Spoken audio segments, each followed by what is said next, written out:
everyone. It's been a very long time since I have last uploaded a video. And this time it is not going to be a video about music and it will not involve me playing music at all. This is, I'm coming into this without a script, so bear with me here, please. Basically, a lot has happened since then.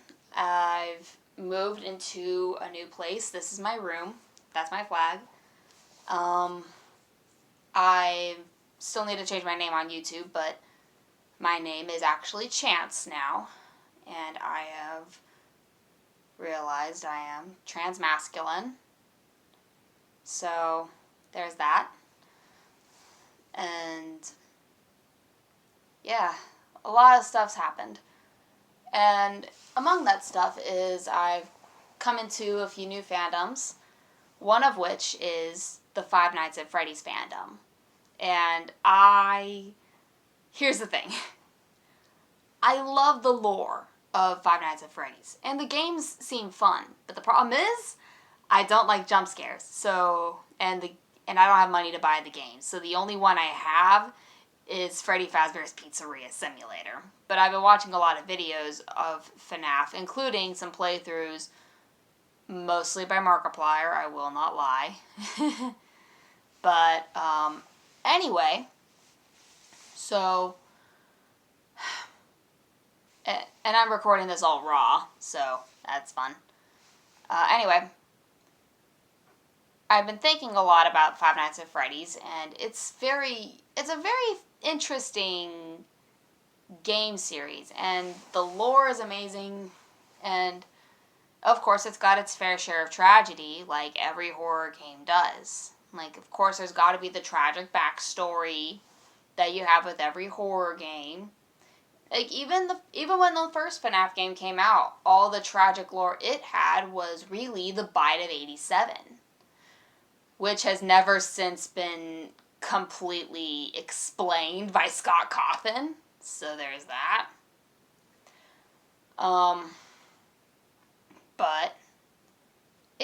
But in future horror games, Scott Cawthon did add in the 8-bit minigames, which, as we all know, exposed more of the lore. And something that occurred to me a few days ago, and I've been meaning to make a video about this for all this time, but I've been a little busy. But I've been thinking, this,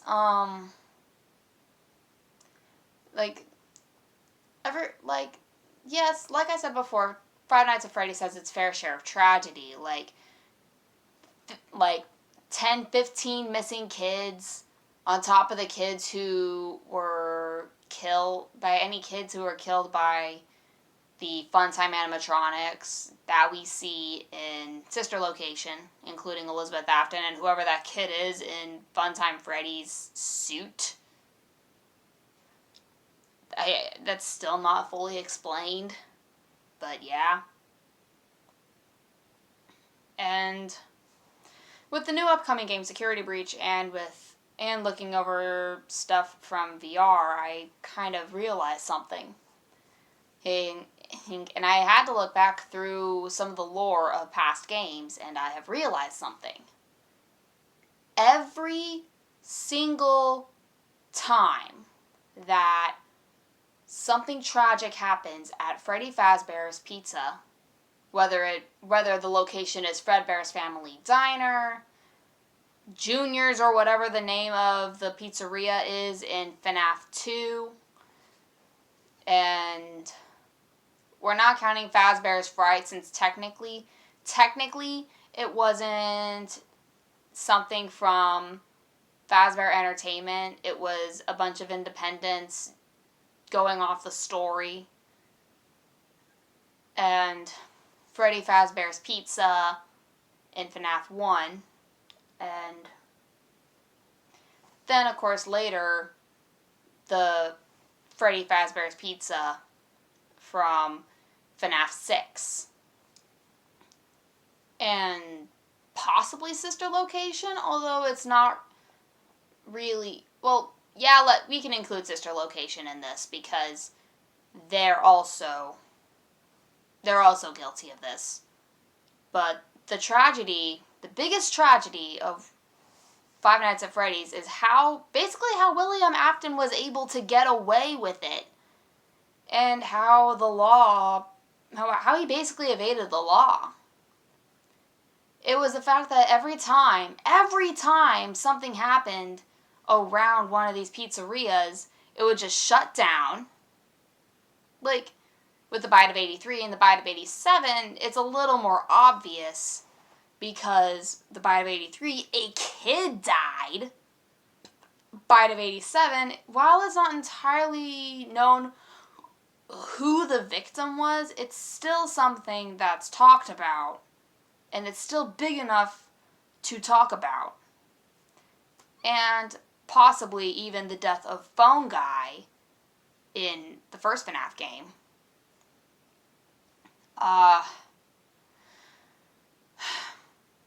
Every time they have closed their doors, rebranded, gotten themselves like a new look, or just changed the animatronics a little, and then reopen under another name, and they don't talk about what happened at the old location. They simply don't talk about it. They act as if it never happened. And that I imagine is the main reason why William Afton was able to get away with killing so many people. Because if we count 5 children at Fredbear's Family Diner, not counting the death of crying child, and we count the deaths that are talked about in the first FNAF game, and then in FNAF 2, those 5 more possible kids, including Charlotte Emily, that's 15 children right there. 15 children who died. And their souls became trapped in these animatronics. Now, I like to think that most of the souls in FNAF 2 escaped. That they somehow went on to whatever afterlife there is. And I like to believe that the souls in the animatronics in the first Five Nights at Freddy's game were liberated in the third Five Nights at Freddy's game.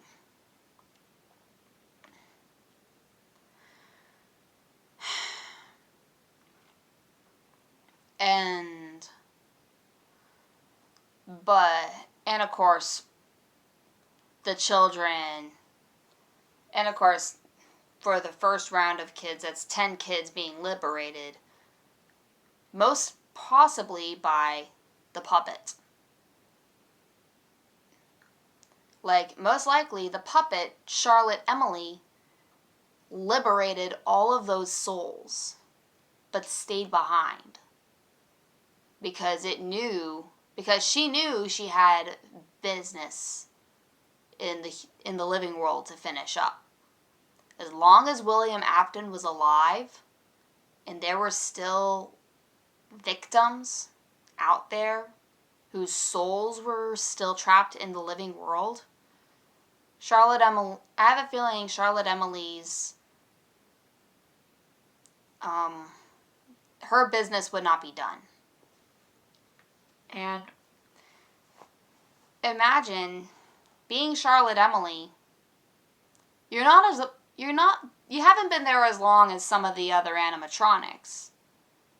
'Cause Withered Chica, the soul trapped inside of her, was the first child to be killed by William Afton. As she says in Ultimate Custom Night, I am the first. I have seen everything. So, she probably explained some of the stuff that was going on to Charlotte Emily. Like, I have no doubt that the children who were trapped in the animatronics communicated to each other. I mean, they're kids. They most likely knew each other because it was probably a small town that they all grew up in together. They all probably knew about Crying Child. They all probably knew about Michael Afton and Elizabeth Afton. They knew all about this stuff, and they saw the company pretend they don't exist. Like, to the public, they just pretended that what happened didn't happen. And if you think about that, it's no wonder they decide not to just go after William Afton, but after anybody who happened to wear the uniform of the security guard. Because they are children, and that's probably the one thing they remember, the security guards being talked to about it. And they probably had a bit of a grudge. And I think that the only reason that they probably didn't attack Henry Emily was because of Charlotte. Charlotte protected the souls after she died. And because, like Henry says in the good ending of Freddy Fazbear's Pizzeria Simulator, it was in her nature to protect the innocent.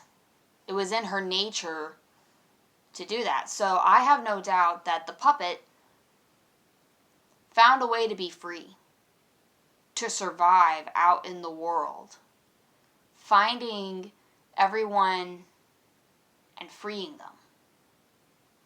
Everyone, of course, except for the souls trapped within the animatronics at the sister location, who also wanted to be free, but I don't think they knew about William Afton, what he did. Most especially Elizabeth Afton, his daughter, who he had warned her to stay away from the animatronics that he had built. My guess is he got super protective of her after the death of Crying Child, who is theorized to be his son, and that his older brother, Michael, was the one who was basically responsible for his death.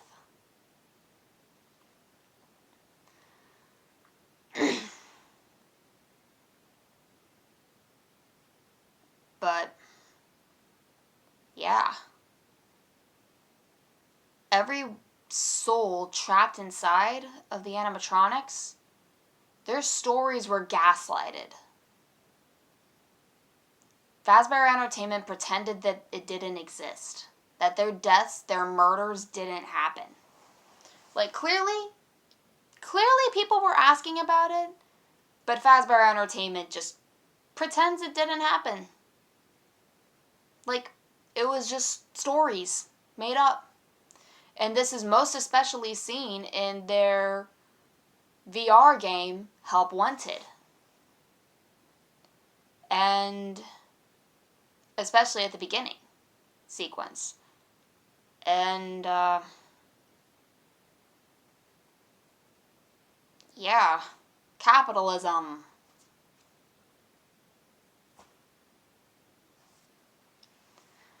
So, honestly, that kind of brings me to Security Breach, which I've been following it as closely as I can, and I'm excited for Security Breach to come out.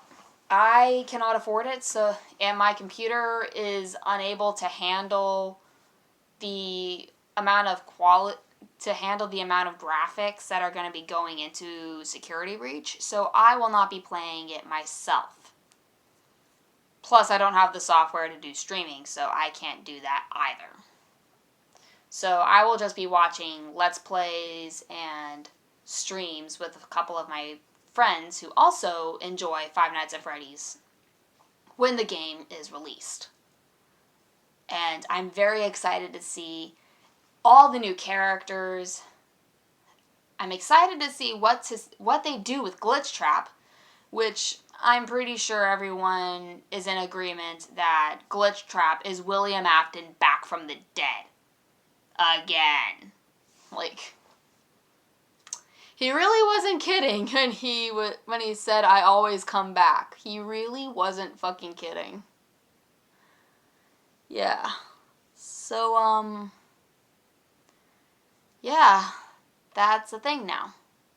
But anyway, I'm excited and I'm also excited because as far as I can tell,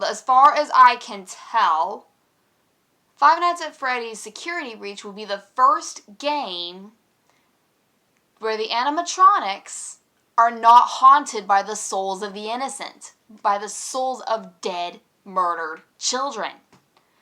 And I don't know why, but it's making me an immense amount of happy. And the fact that at least one of them will be helping one of the children escape from the main antagonist, Vanny, I'm fucking pumped. I am pumped to see what happens.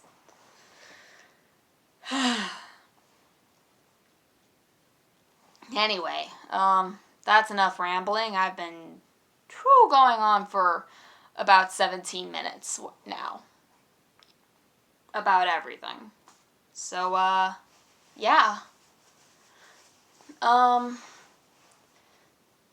So yeah, that's it for the video. I would appreciate a subscription from anyone watching the video, but I don't post very often. Like, I'm pretty sure you can look back in my post history and find that my last video was posted a long while ago. And I've been wanting to do some more variety with this channel, but I haven't really. I'm more on TikTok than anything. But if you guys give this video a like, that would be really great if you liked it. And if you want to subscribe to my channel, like, that would also be really cool. And share this with your friends. And you know what? I want to hear what you guys think. Comment down in the comment section and tell me your thoughts on this whole thing. Tell me your thoughts on, like, what do you think is one of the biggest tragedies of Five Nights at Freddy's? So let me know. I'd like to know. And I'd like to get more into the fandom. So thank you all for putting up with my ramblings.